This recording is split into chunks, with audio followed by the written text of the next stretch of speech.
अस्सलाम वालेकुम दोस्तों। इक्तिसादी सूरत हाल हर रोज़ दिगरगूं होती जा रही है। उसमें मुख्तलिफ शहरों के बड़े शहरों के चैम्बर्स ऑफ कॉमर्स और उनके नुमाइंदे, आपने उनका वावेला सुना होगा, टेलीविज़न चैनल्स पे भी आ रहा है, सोशल मीडिया पे भी ऐसी बहुत सारी चीज़ें गर्दिश कर रही हैं। इसी असना पाकिस्तान बिजनेस काउंसिल एक बहुत बड़ा इदारा है, तिजारती कारोबारी बरादरी का एक नुमाइंदा इदारा है। उन्होंने भी काफ़ी तशवीश का इजहार किया है। कुछ मुख्तलिफ जो उनके कंसाइनमेंट्स फंसी हुई हैं, कंटेनर्स फंसे हुए हैं, और इस हवाले से बहुत सारे मालियाती उमूर हैं जिस पे उन्होंने तशवीश का इजहार किया है। और ऐसे लगता है गोया गुज़िश्ता 7-8-9 महीनों के दौरान ही ये सारा मामला इतना ख़राब हुआ है कि इन सबको अभी बोलना पड़ गया है। तो इस हवाले से हमने सोचा कि शब्बर जैदी साहब, आप जानते हैं उनको, आजकल हर तरफ मुख्तलिफ मीडिया पे अपनी राय का इजहार कर रहे हैं, चूंकि एक लिहाज से इंसाइडर हैं, क्योंकि टैक्स कंसल्टेंट के तौर पे भी उन्होंने काम किया, फिर फेडरल बोर्ड ऑफ रेवेन्यू के तौर पे भी। तो इनके बहुत कुछ लोग कहेंगे कि बड़े इंतहाई रेडिकल इनके ख्यालात हो गए हैं, लेकिन मेरा ख्याल है पाकिस्तान की सूरत हाल इस नहज पे पहुंच गई है कि जहां रेडिकल यानी इनकलाबी इकदामात किए बगैर बहुत मुश्किल होगा यहाँ से निकलना। तो मैं, शबर साहब, शुक्रिया, आपने दोबारा हमारे लिए वक्त निकाला है। पूछना ये चाहूंगा कि ये जो हर तरफ से आप शोर शराबा सुन रहे हैं, खास तौर पे बिजनेस कम्युनिटी की तरफ से, तो क्या ये इनको पहले से पता नहीं था, आनन फानन ये सारा कुछ हुआ है? बहुत शुक्रिया, आपने मुझे मौका दिया। देखिए, ये एक बड़ी बदकिस्मती रही है पाकिस्तान की कि पाकिस्तान में जो इंडिपेंडेंट ऑर्गेनाइजेशंस होनी चाहिए, हर माशरे में होती है, वो दो बड़ी इंडिपेंडेंट ऑर्गेनाइजेशन होती है। एक होता है मीडिया, इकोनॉमिक मीडिया की बात कर रहा हूँ, इकोनॉमिक्स को रिपोर्ट करता है। और एक होता है उनकी ट्रेड ऑर्गेनाइजेशन, इंडस्ट्री ऑर्गेनाइजेशन, जो उनकी इंडस्ट्री की ऑर्गेनाइजेशन होती है। ये दोनों ऑर्गेनाइजेशन को चाहिए, और जो उनका जो रोल है वो ये है कि वो हमेशा गैर सियासी बात करें और हकाइक की बुनियाद के ऊपर पेश करें। ये जो पाकिस्तान बिजनेस काउंसिल है, ये इसके बनाने में मेरा बड़ा हाथ रहा है। ये हमने बनाया था two copy the Confederation of Indian Industries, जहां हमने ये नोट किया था कि पाकिस्तान में जो पॉलिसी मैटर पर जो इंडस्ट्री है और ट्रेड है, इसका आपस में कॉन्फ्लिक्ट है, क्योंकि ट्रेड का इंटरेस्ट अलग होता है और इंडस्ट्री का इंटरेस्ट अलग होता है। तो उस इंडस्ट्री की आवाज को सुनने के लिए कन्फेडरेशन ऑफ इंडस्ट्रीज बनाया गया था, इसका नाम पाकिस्तान बिजनेस काउंसिल रखा गया था। अब मेरा सिर्फ सवाल ये है, मैंने अपने ट्वीट में भी लिखा है कि ये मेरा सवाल है कि अगर पाकिस्तान बिजनेस काउंसिल के जो इकोनॉमिक्स पोर्शन है और जो उनका जो रिसर्च विंग है, क्या वो ये पोजीशन जो आज अराइज हुई है, क्या उसको फोर्सी नहीं कर रहा था? अगर वो उसको फोर्सी नहीं कर रहा था, तो इसका मतलब है कि उनकी रिसर्च वर्क अच्छी नहीं है। या तो फिर ये वजह है, या ये वजह है कि वो पाकिस्तान में कोई खुल के बात नहीं करना चाहते जब तक पाकिस्तान कोई बात बिल्कुल आखिरी नहज पे नहीं पहुंच जाए। ये दोनों बातें, इम्तियाज साहब, किसी मुल्क के लिए अच्छी नहीं होती। और ये जो आजाद इदारे होते हैं, इनका रोल ही ये होता है कि ये कोई गवर्नमेंट की स्पोक्समैन नहीं है, ये तो एक इंडिपेंडेंट इदारा है। मेरा ये मानना है, और मैं बिल्कुल इस बात में कन्विंस्ड हूं कि 7-8 महीने में कोई भी अनहोनी चीज नहीं हुई है। और आप उन्हें बड़ी इंटरेस्टिंग बात आपने गौर की होगी कि 7-8 महीने हो गए इस गवर्नमेंट को आए हुए, कोई आपने करप्शन स्कैंडल नहीं सुना होगा। पहले तो बड़ा शौक होता है, जैसी गवर्नमेंट आती थी हम कहते थे यार ये पैसे बना लिए, अब पैसे बनाने की जगह ही नहीं है, वो जगह ही खत्म हो गई। तो मेरा कहने का मकसद ये है कि पाकिस्तान की मईशत एक बड़े ग्रेजुअल तरीके से परेशानी में जा रही थी, आज जा रही है, और वो आहिस्ता आहिस्ता आहिस्ता आहिस्ता वो चीज बढ़ती जा रही है। तो मैं ये एंटिसिपेट करता हूं आज भी पीबीसी से, पाकिस्तान बिजनेस काउंसिल से, कि वो आगे के लिए भी एक कंजर्वेटिव व्यू देंगे। देखिए, बड़ा अच्छा होता है कि आप एग्रेसिव व्यू दें, बड़ा अच्छा होता है कि आप लोगों की उम्मीदों को बाकी रखें, बड़ा अच्छा होता है कि वो आप लोगों को, यंगस्टर्स को उम्मीद दिलाएं, मगर अगर वो चीज रियलिटी चेक से नहीं मिल रही होती तो फिर वो अपनी अफादियत खो देती है। ये जो तमाम तो सूरत हाल है जो आपने कहा ना कि उनका जो रिसर्च एनालिसिस है वो फिर इसका मतलब बहुत कमजोर है, या फिर वो सच नहीं बोल रहे हैं, तो इस पाकिस्तान बिजनेस काउंसिल से जुड़े हुए जितने भी लोग हैं, उनका इस तमाम तर सूरत हाल के डेवलप होने में किस कदर कंट्रीब्यूशन है, आप समझते हैं? पाकिस्तान बिजनेस काउंसिल का one of the basic parameter ये है कि वो सिर्फ ऑर्गेनाइज्ड इंडस्ट्री को डील करते हैं, तो इसमें कोई आपको ट्रेडिंग की बॉडी नहीं मिलेगी, और ये सारे बड़े इंडस्ट्रीज ग्रुप्स हैं, तो उनका वो तो बेसिकली विक्टिम है, बिकॉज पाकिस्तान का बुनियादी सवाल ये कि जो ऑर्गेनाइज सेक्टर है वो अगेंस्ट अनऑर्गेनाइज सेक्टर उसके अगेंस्ट फेस कर रहा है, तो ये तो विक्टिम है। और ये अब आके वो, मेरा मकसद कहने का ये है कि इनको इररिस्पेक्टिव किसी गवर्नमेंट के अपनी बात को वाजे कर देना चाहिए। और मैं ये भी समझता हूँ कि आज जो बयान उनका हेडिंग लगाई है डॉन ने, वो थोड़ी सी गलत है। फॉरगिवनेस नहीं मांग रहे वो एक्चुअली। एक होता है फॉरगिवनेस का मतलब ये होता है कि आप कहते हैं कि मैं पैसे वापस लूंगा ही नहीं, एक मतलब ये होता है कि आप रिस्ट्रक्चर करते हैं कि मैं आज नहीं लूंगा, मैं 10 साल बाद लूंगा। पाकिस्तान फॉरगिवनेस नहीं मांग रहा है, पाकिस्तान रिस्ट्रक्चरिंग मांग रहा है। तो जो डॉन ने हेडिंग लगाई है वो ठीक नहीं है, मतलब उसको ये डॉन की हेडिंग उन्होंने पाकिस्तान बिजनेस काउंसिल से थोड़ी जाती की है। बिजनेस काउंसिल ने फॉरगिवनेस नहीं मांगी है, बिजनेस काउंसिल ने कहा है कि इसको डेफर कर दें, रिस्ट्रक्चर कर दें लोन को। इससे बड़ा फर्क होता है। Forgiveness is a very big word कि आप कह रहे हैं हम देंगे ही नहीं, आप हमें माफ कर दें, तो वो बात नहीं है। मगर मेरा ये कहना है कि ये बात अगर पाकिस्तान बिजनेस काउंसिल 2020 या 21 में कहता तो उनके लिए मेरी क्रेडिबिलिटी बढ़ जाती।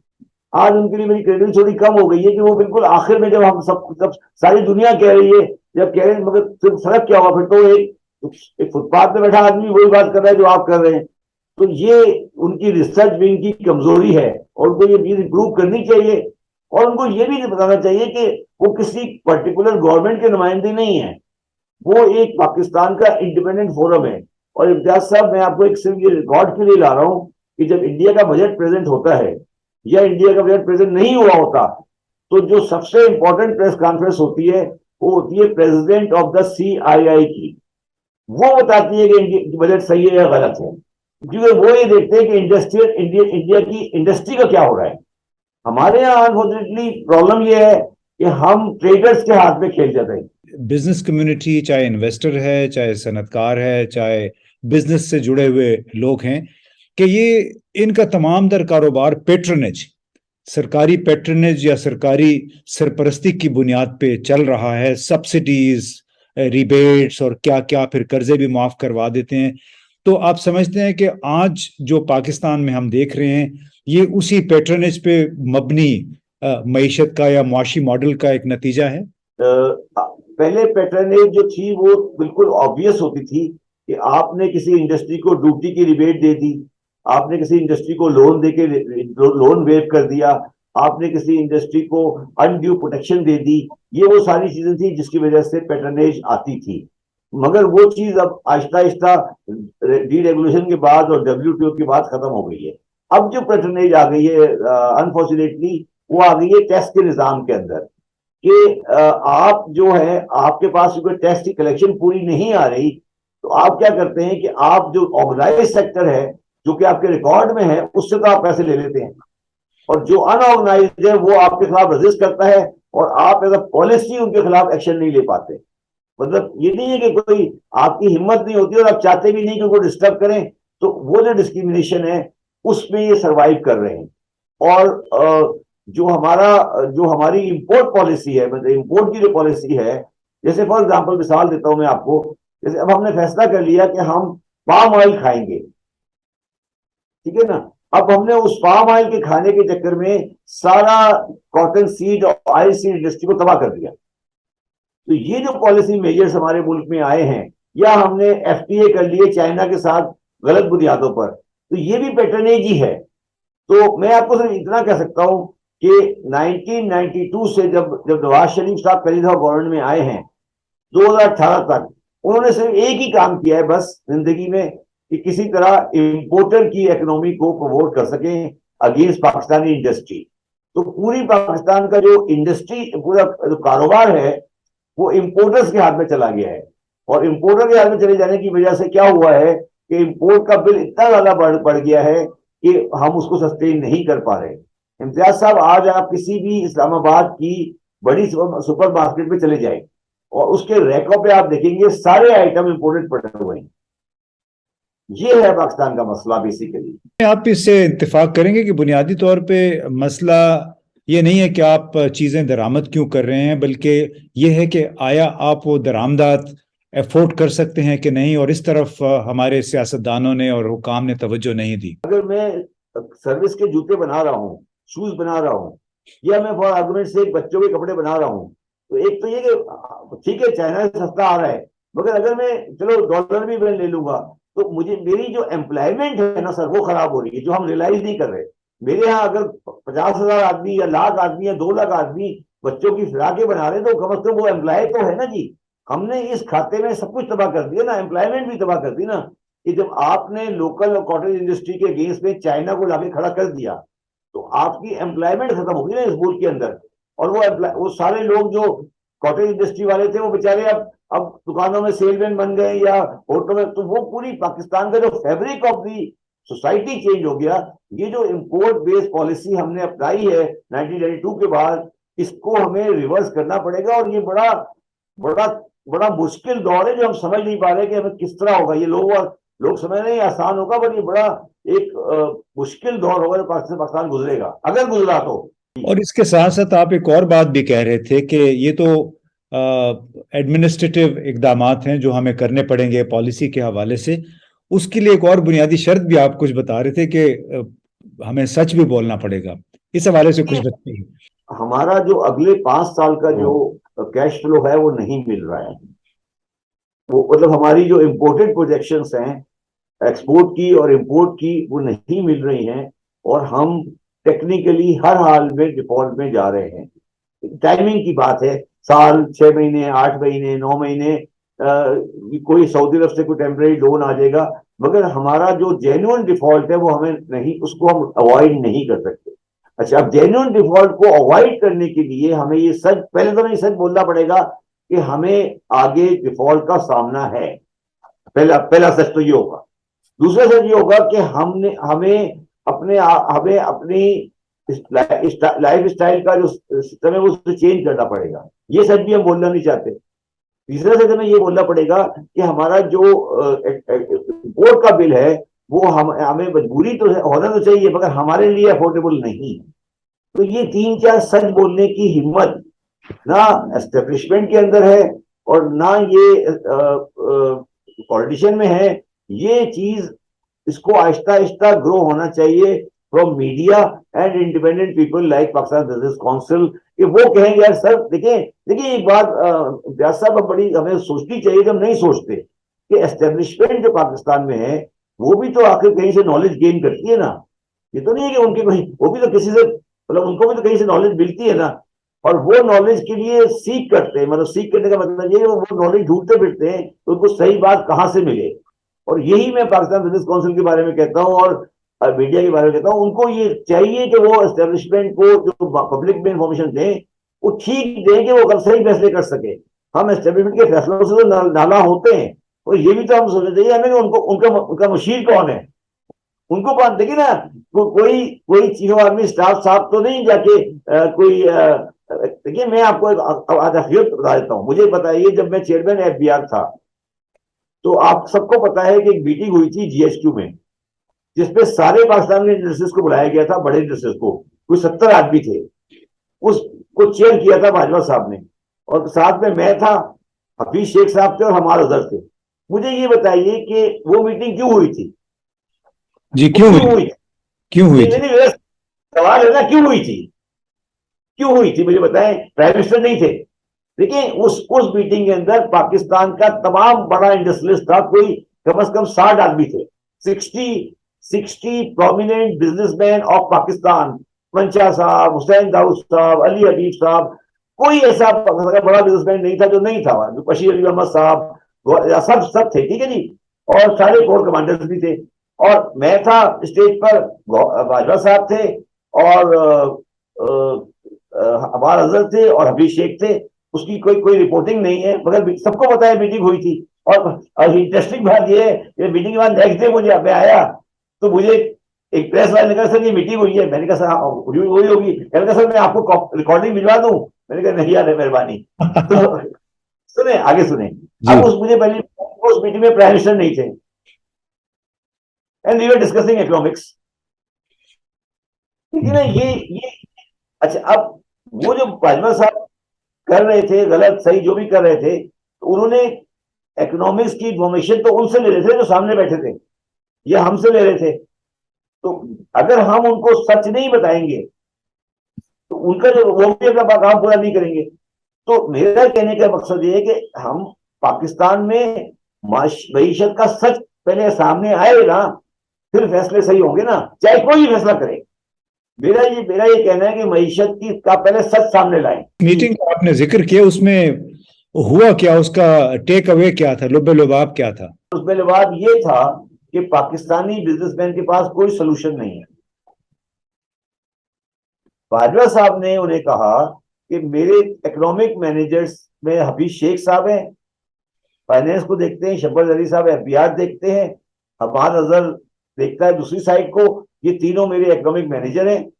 आपको इन तीनों से कोई प्रॉब्लम हो तो आप बताएं और आगे चलें, और इस पाकिस्तान की तरक्की के लिए आपका कोई, आप लोग सारे मिलके मुझे बताएं कि मैं ABCD कल क्या कराएं, आपको कल क्या कराना है। आपको शिकायत होती है ना कि गवर्नमेंट काम नहीं करती, गवर्नमेंट में करप्शन है, ये है वो है, आप बता दें। ये तीनों आदमी मेरे साथ बैठे हैं, आप मुझे ABCD बता दें कि आपको क्या कराना है। और ये नहीं हो तो मैं जिम्मेदार हूं, मैं आपको गारंटी करता हूं कि मैं करा दूंगा इनसे, सामने बैठे मेरे साथ। मुझे अफसोस इम्तियाज साहब ये कहने में, इस बात में अफसोस इस बात का है कि उन 60 आदमियों में से किसी आदमी ने कोई सोल्यूशन नहीं दिया। अच्छा। और वो अपने रिफंड मांगते रहे कि सर रिफंड मेरा फंसा हुआ है, रिफंड दिला दे मेरा। मेरे को उनकी मैं इकोनॉमी इसी के इर्द गिर्द घूमती रहती है, सब्सिडी, रिफंड, रिबेट। ये कह रहा हूं ना, मैं उन सबको, मेरे उनमें से अगर वो 60 थे, 60 में 40 मेरे जानने वाले हैं, मेरे क्लाइंट्स हैं। मैंने उन्हें कहा यार, आप लोगों के सामने वो बंदा बैठा हुआ है जो फाइनेंस की पूरी टीम बैठी हुई है, और आप कभी आपस में एक दूसरे के खिलाफ गुफ्तगू कर रहे हैं। आप सारे मिलके बताओ कि बाजवा साहब ABCDEFGH ये कर दें आप। और एक्चुअली मैं बताऊं आपको एक बात, मैं आज उस मीटिंग की एक और बड़ी इंटरेस्टिंग बात आपके सामने रिवील कर देता हूं। तो मीटिंग का डिनर हो रहा था ना, तो डिनर टेबल पर बाजवा साहब वाली टेबल में था मैं। बाजवा साहब ने एक बड़ी इंटरेस्टिंग लाइटर मूड में बात की।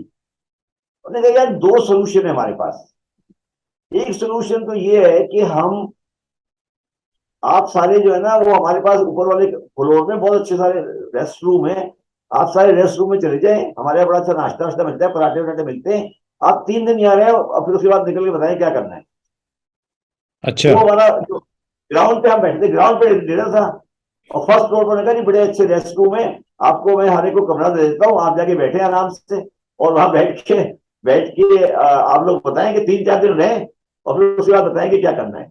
दूसरा तरकीब ये है कि नीचे बेसमेंट में हमारा ऑडिटोरियम है, वहां चलते हैं और वहां जाके बैठ के फैसला करते हैं आपको क्या कराना है। जो पहला वाला ऑप्शन था ना सर, वो ऑप्शन थोड़ा खतरनाक था, आप उसको समझ के होंगे।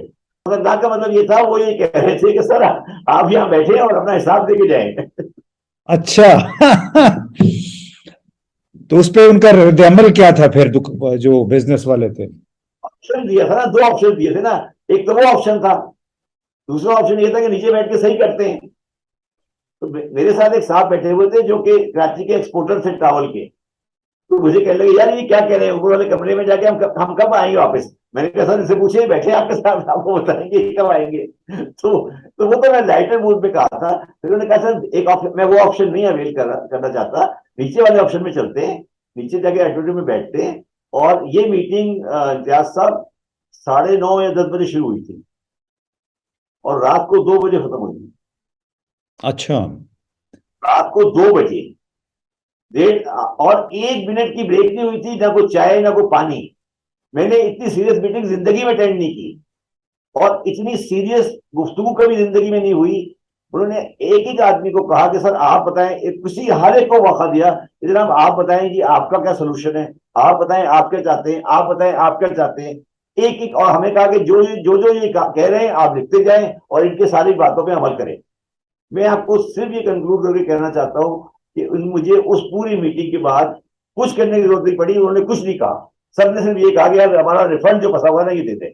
ओ, तो बस तमाम मतलब 10-12 घंटों की मीटिंग का निचोड़ जो था कि आप हमारे रिफंड रिलीज करवा दें। रिफंड रिलीज करा दें, बस रिफंड रिलीज करा दें। किसी ने ये नहीं कहा कि सर 5 साल का ये प्रोग्राम होना चाहिए, ये होना चाहिए। किसी ने ये नहीं पूछा सर, किसी ने ये भी नहीं पूछा कि सर ये यहाँ क्यों कर रहे हैं।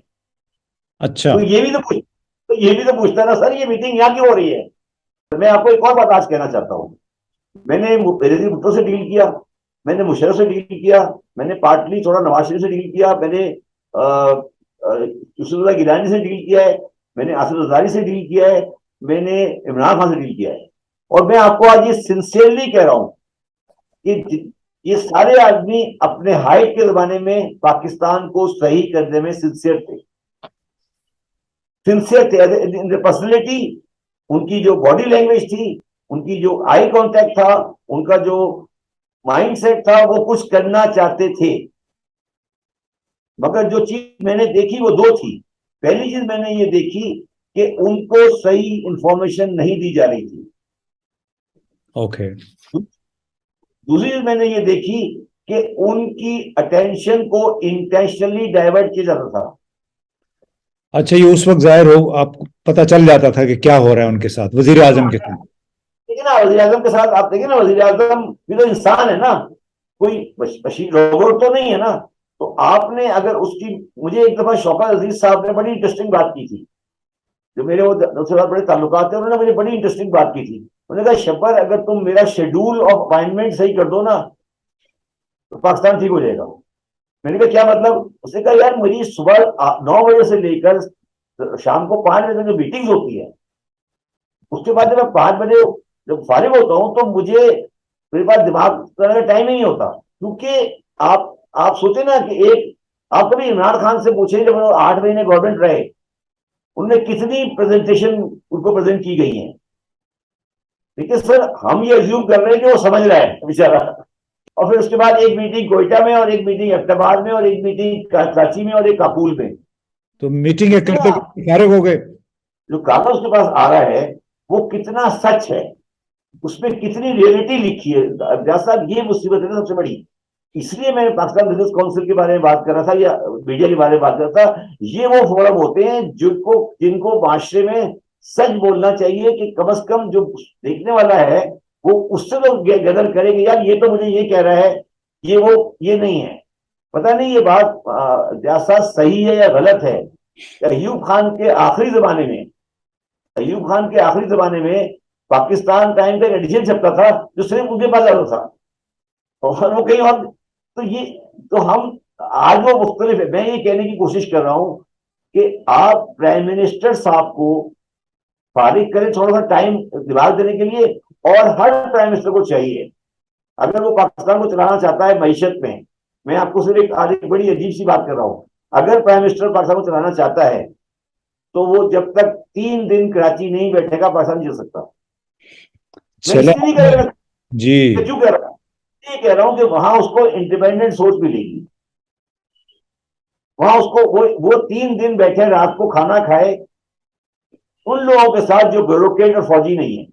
जी, बड़ी जबरदस्त बात कही है शब्बर भाई आपने कि बराह रास्त अगर वजीर आजम को इत्तलात मिले, उसके उनके दरमियान में बाबू हायल ना हो, तो फिर हो सकता है कि वजीर आजम को ज्यादा मसाइल के हल की तरफ तवज्जो उसकी हो सकती। खुशामदी, जैसा खुशामदी भी नहीं होना सर।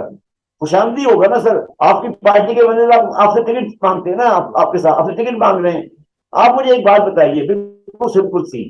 मैं इमरान खान का बड़ा खैर खा हूं, आज भी खैर खा हूं। आप मुझे बताएं कि 8 महीने के दौर में इमरान खान ने कितने डिनर किए हैं जहां उनको वो लोग मिले हैं जो उनको सच कह सकें, जब वो पावर में थे। जी बिल्कुल, आपने सही कहा शब्बर जैदी साहब के बिल्कुल आज़ादाना तौर पे माहिरीन के पैनल्स होने चाहिए, उनकी पॉलिसियां अगर बने तो फिर उस पर अमल दरामद भी होना चाहिए। जो आपने एक बुनियादी एक मसला बताया कि बड़ी तवील तवील मीटिंग्स हुई, जीएचक्यू में भी हुई, अव्वल तो किसी ने पूछा भी नहीं कि वो मीटिंग वहां क्यों हो रही है। दूसरा ये कि उसका निचोड़ ये था कि हमें रिफंड कर दें, हमारे रिबेट्स का मसला है, फंड्स फंसे हुए हैं। तो यानी दोस्तों, आपने सुनी शब्बर जैदी साहब की बात, इनके साथ इस किस्म की और भी हम नशस्तें करेंगे और इसका बुनियादी मकसद ये है कि जो अब तक झूठ बोला जाता रहा है, हकीकत नहीं बताई गई है, उस सच्चाई को सामने लाया जा सके आम आवाम के लिए, ताकि मुस्तकबिल में हमारे रहनुमा शायद बेहतर फैसले कर सके। बहुत बहुत शुक्रिया शबर जैदी साहब।